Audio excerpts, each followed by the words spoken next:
Everyone welcome back to our channel statistics by Poonam. तो आज हम एक नया टॉपिक करने वाले हैं जिसका नाम है conditional variance. And first of all अगर इससे पहले मैं स्टार्ट करूँ तो मैं आपको एक चीज बताना चाहूंगी कि हमने बहुत सारे लिंक्स बना रखे हैं, सो आपको डिस्क्रिप्शन में वो मिल जाएंगे। और साथ में अगर आपको कोई भी नया टॉपिक बनवाना है सो आप प्लीज कमेंट सेक्शन में बता देना, सो दैट कि हमें पता चल जाएगा आपको उस चीज में मतलब नीड है तो हम जल्दी से बनाएंगे, because this is also recommended. And previous कुछ 2-3 वीडियोस जो हैं और बहुत सारी कुछ वीडियोस हैं जो हमने किसी के कहने पे बनाई है, तो आप रिकमेंड कर सकते हो बिल्कुल फ्रीली एंड बिल्कुल अपना समझ के kind of. Okay, now conditional variance जो है वो क्या है, that it tells us how x varies if we already know the value of y. मतलब अगर हमारे पास वाई की वैल्यू हमें पता है तो हम एक्स की वैल्यू कैसे वो मतलब कहाँ जा रही है, कैसे वेरी कर रही है, तो हम वो पता लगा सकते हैं। उसके लिए हमारे पास फॉर्मूला है that let x and y be two random variables defined on the same probability space. मतलब हमारे पास क्या आएगा, जो टू रैंडम वेरिएबल्स हैं उनकी क्या आएगी, सेम प्रोबेबिलिटी आएगी। The conditional variance of x given y is equal to small y। मतलब हमें y की वैल्यू गिवन है, हमें x निकालना है। Is the variance of x when the value of y is known to be y। मतलब ये समझ आया आपको, मतलब अगर हमें वैल्यू पता होगी दूसरे की, हम पिछले वाले की वैल्यू निकालेंगे। So now it measures the variability of x around its conditional mean. मतलब इसमें जो सबसे ज्यादा मोस्ट इंपॉर्टेंट रोल प्ले करता है वो करता है हमारा कंडीशनल मीन, जिसमें क्या है expectation x given y is equal to small y।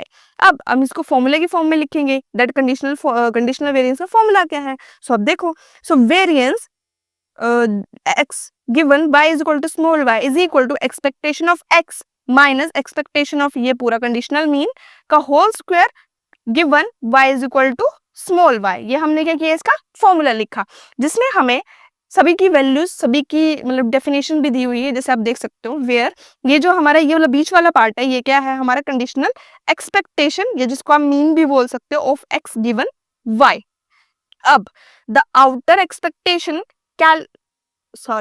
The outer expectation calculates the average squared the deviation of x from this conditional mean given y is equal to Y.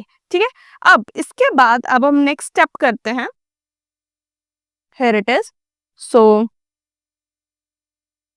yeah, okay. So now example is that student and studying। हमारे पास एक example है जिसमें क्या है, student है और studying है। Just wait a second, मैं आप लाइट एडजस्ट कर देती हूँ।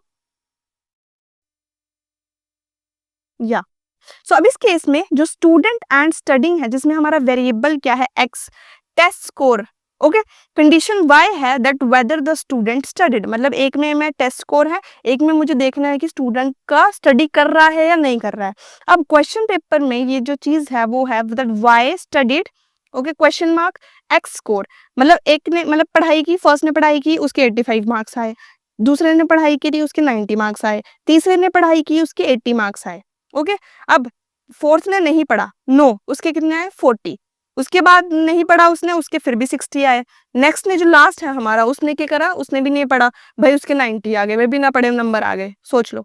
नाउ कंडीशनल वेरिएंस है कि when y is equal to yes. मतलब अगर हमने देखा कि जब हमारा जो y है जो क्या था, यस था, तो उस केस में हमारे पास कोर्स जो आए वो आए 85, 90 और 80। Okay, close together. तो मतलब ये क्लोज देख सकते हो, मतलब 85 के बाद कितना डिफरेंस है, 50 का, ये इतना डिफरेंस है 10 का, मतलब आसपास ही है।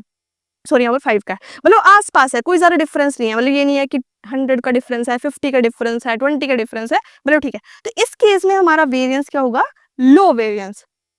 Got it. अब सेकंड है हमारा when y is equal to no. उस केस में हमारे पास स्कोर था 40, 60, 90, मतलब फ्लक्चुएशन है, बच्चा अगर नहीं भी पढ़ रहा तभी उसके नंबर आ रहे हैं, चाहे वो चीटिंग करके हो, कुछ भी हो। सो इस केस में अगर आप देखोगे इसमें 20 का डिफरेंस है, इसमें 30 का डिफरेंस है, बहुत ज्यादा ह्यूज वैल्यू है। सो इसमें क्या है, हमारी वैल्यूज क्या है, फार अपार्ट। सो फार अपार्ट में हमारा जो वेरिएंस है वो क्या हो जाता है, इंक्रीज हो जाता है, हाई हो जाता है इस केसेस में। तो ये मोस्टली केसेस होते हैं फाइंड आउट करने के लिए। सो यही था हमारा आज का टॉपिक, कंडीशनल वेरिएंस, जो हेल्प करता है हमें mostly mathematical and statistical parts में। एंड आज के लिए यही है, और मिलते हैं नेक्स्ट वीडियो, तब तक के लिए bye and have a nice day.